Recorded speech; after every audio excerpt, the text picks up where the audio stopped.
좋은 아침입니다. 사랑하는 성도 여러분 반갑습니다. 부활의 주님이 우리와 함께 하십니다. 우리와 함께 하시는 주님을 찬양합니다. 기도합시다. 하나님, 오늘도 저희들에게 희망의 날을 주셨습니다.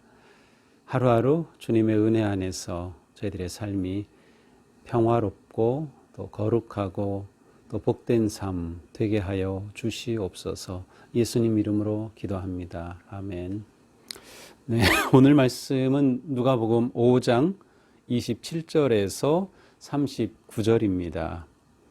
그 후에 예수께서 나가사 레위라 하는 세리가 세관에 앉아 있는 것을 보시고 나를 따르라 하시니 그가 모든 것을 버리고 일어나 따르니라. 레위가 예수를 위하여 자기 집에서 큰 잔치를 하니 세리와 다른 사람이 많이 함께 앉아 있는지라. 바리새인과 그들의 서기관들이 그 제자들을 비방하여 이르되 너희가 어찌하여 세리와 죄인과 함께 먹고 마시느냐. 예수께서 대답하여 이르시되 건강한 자에게는 의사가 쓸데없고 병든 자에게라야 쓸데있나니 내가 의인을 부르러 온 것이 아니요 죄인을 불러 회개시키러 왔노라. 그들이 예수께 말하되 요한의 제자는 자주 금식하며 기도하고 바리새인의 제자들도 또한 그리하되 당신의 제자들은 먹고 마시나이다. 예수께서 그들에게 이르시되 혼인집 손님들이 신랑과 함께 있을 때에 너희가 그 손님으로 금식하게 할 수 있느냐. 그러나 그날에 이르러 그들이 신랑을 빼앗기리니 그날에는 금식할 것이니라. 또 비유하여 이르시되 새 옷에서 한 조각을 찢어 낡은 옷에 붙이는 자가 없나니 만일 그렇게 하면 새 옷을 찢을 뿐이요 또 새 옷에서 찢은 조각이 낡은 것에 어울리지 아니하리라. 새 포도주를 낡은 가죽 부대에 넣는 자가 없나니 만일 그렇게 하면 새 포도주가 부대를 터뜨려 포도주가 쏟아지고 부대도 못 쓰게 되리라. 새 포도주는 새 부대에 넣어야 할 것이니라. 묵은 포도주를 마시고 새 것을 원하는 자가 없나니 이는 묵은 것이 좋다 함이니라. 아멘. 네, 오늘 말씀에는 굉장히 여러 가지 이야기가 이렇게 모아져 있습니다. 자, 먼저 이제 예수님께서 레위를 부르시는 그러한 이야기가 나옵니다. 자, 그 후에 예수께서 나가서 레위라 하는 세리가 세관에 앉아 있는 것을 보시고 나를 따르라 하시니, 자, 이 레위는 우리가 더 잘 다른 이름으로 잘 아는데 바로 마태입니다.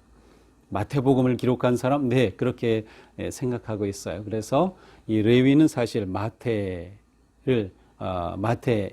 같은 사람입니다. 그 당시에 세리다, 세관에서 세금을 매기고 세금을 징수하는 사람이다.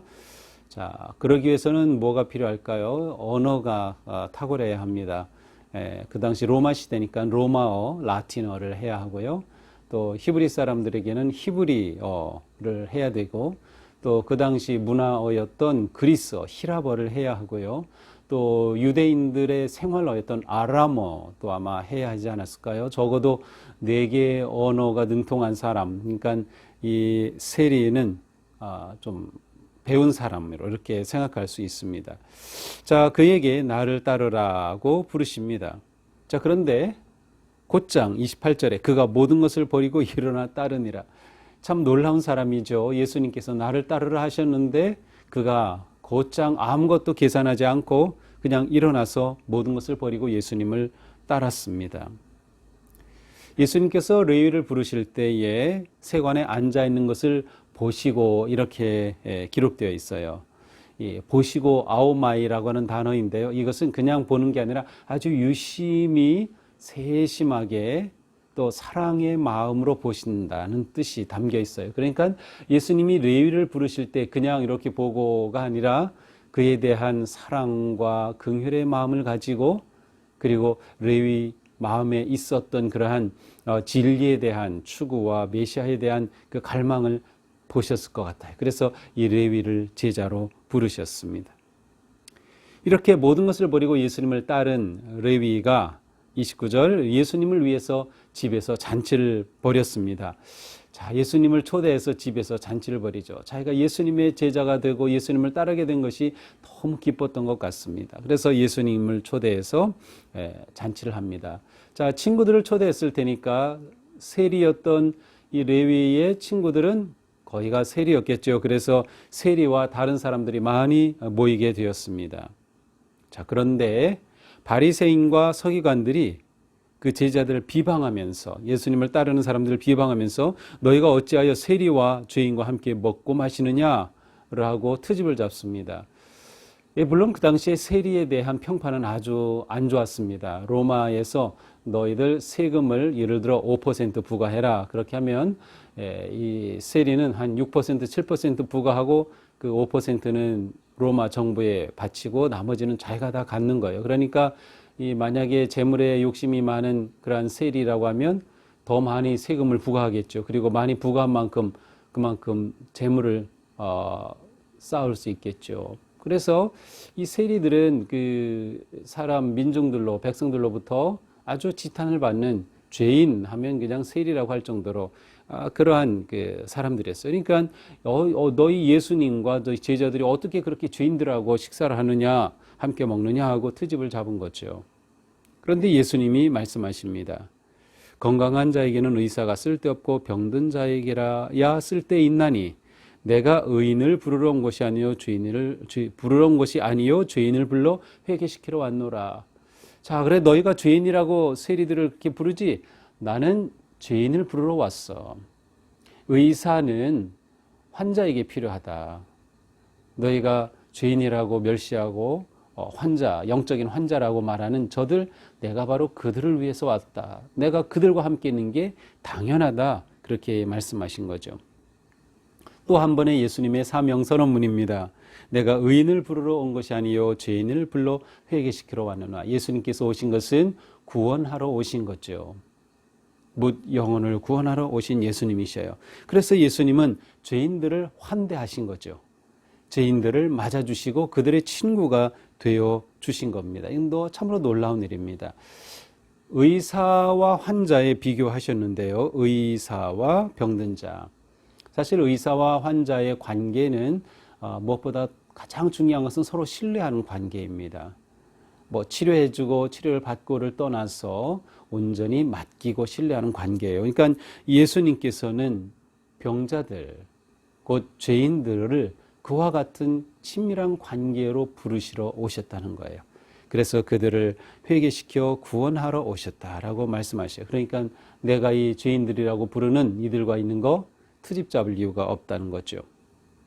자, 그러자 그들이 또 말합니다. 요한의 제자는 자주 금식도 하고 기도도 합니다. 바리새인의 제자들도 금식하고 기도하는데 왜 당신의 제자들은 먹고 마십니까? 예수님과 제자들은 먹는 걸 굉장히 즐기신 것 같아요. 이 성경에 먹는 이야기가 많이 나옵니다. 여기서는 그래도 좀 이렇게 부드럽게 표현되어 있지만 사실 좀 더 이렇게 그 분위기를 드러낸다면 왜 이렇게 먹는 일에 탐하느냐 이러한 표현을 사용한 거예요. 개걸스럽게 먹기만 하느냐, 먹보라고 이렇게 핀잔을 주는 것이죠. 자, 금식은 정말 좋은 것입니다. 이스라엘 백성들에게 금식은 회개의 상징적인 그러한 행동이죠. 겸손함의 표현입니다. 더 나아가서 간절함의 표현입니다. 특별히 지금 이스라엘 백성들에게는 나라가 회복이 되어야 하고 하나님의 나라가 회복되어야 하고 메시아가 오셔야 할 그러한 정말 위기 가운데 있는 이 상황입니다. 따라서 요한과 바리새인의 제자들은 금식을 자주 했어요. 자, 그런데 이 금식의 그러한 의미를 살렸으면 괜찮아요.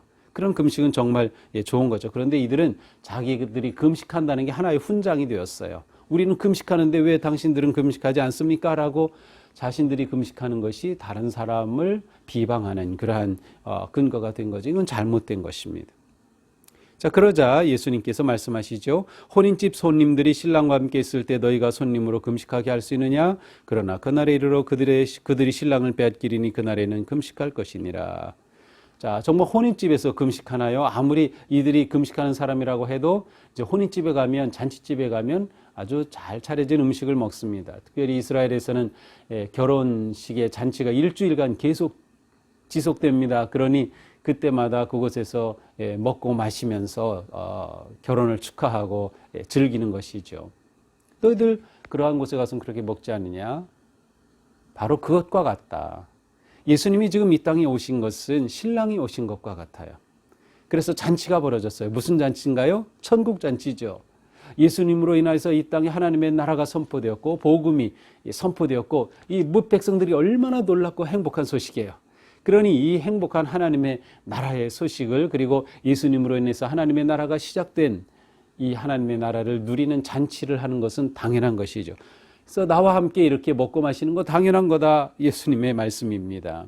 하지만 그날에 이르러 신랑을 빼앗길 때가 있을 것이다. 여기에 이제 간접적으로 예수님의 순환과 십자가의 고통이 숨어 있죠.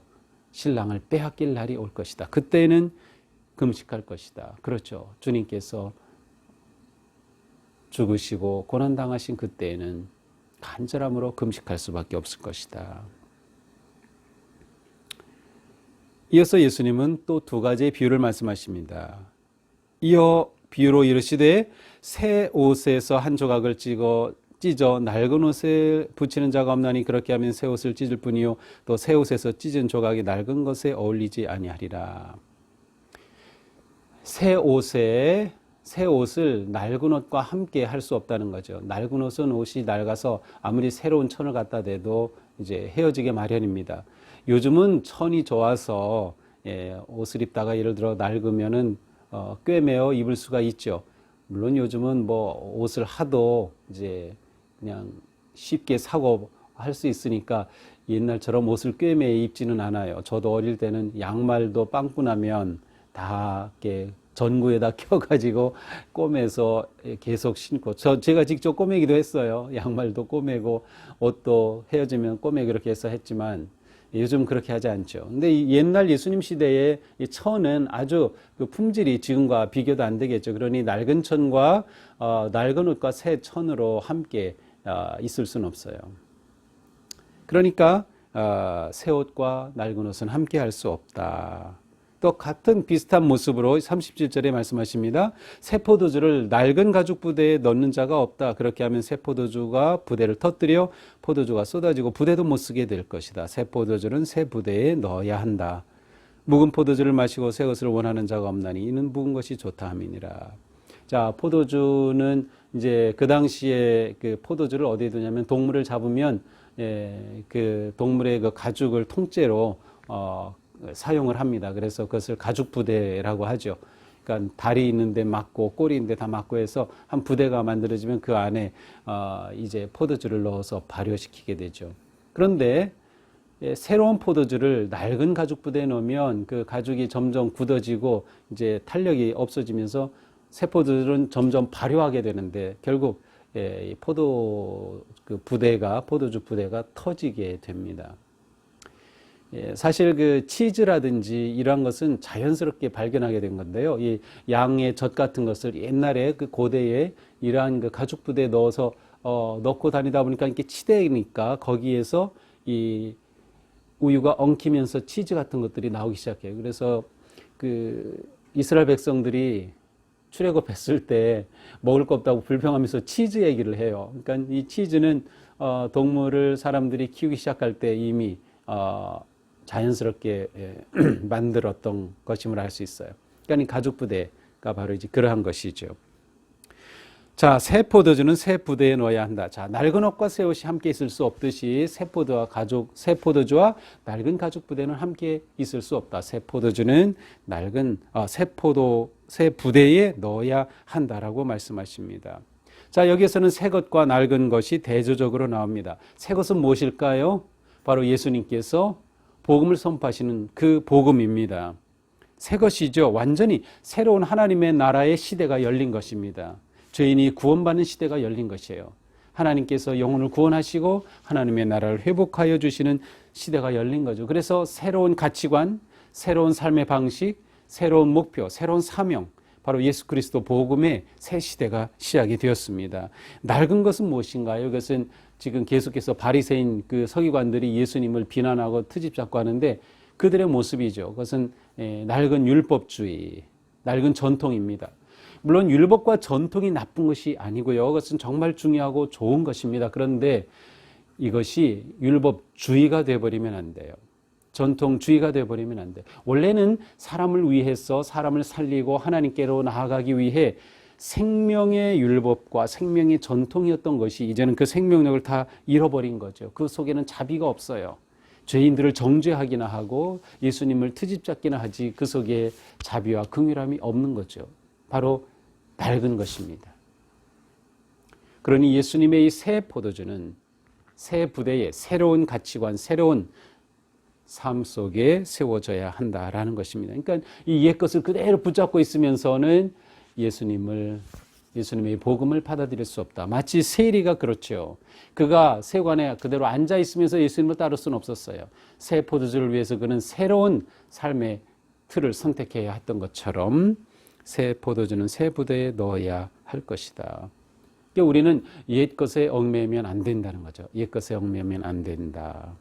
오직 새 옷과 새 포도주와 같이 우리는 새로운 복음, 하나님의 나라, 거룩하신 하나님의 뜻에 순종하는 행복의 삶을 살아야 한다는 것입니다.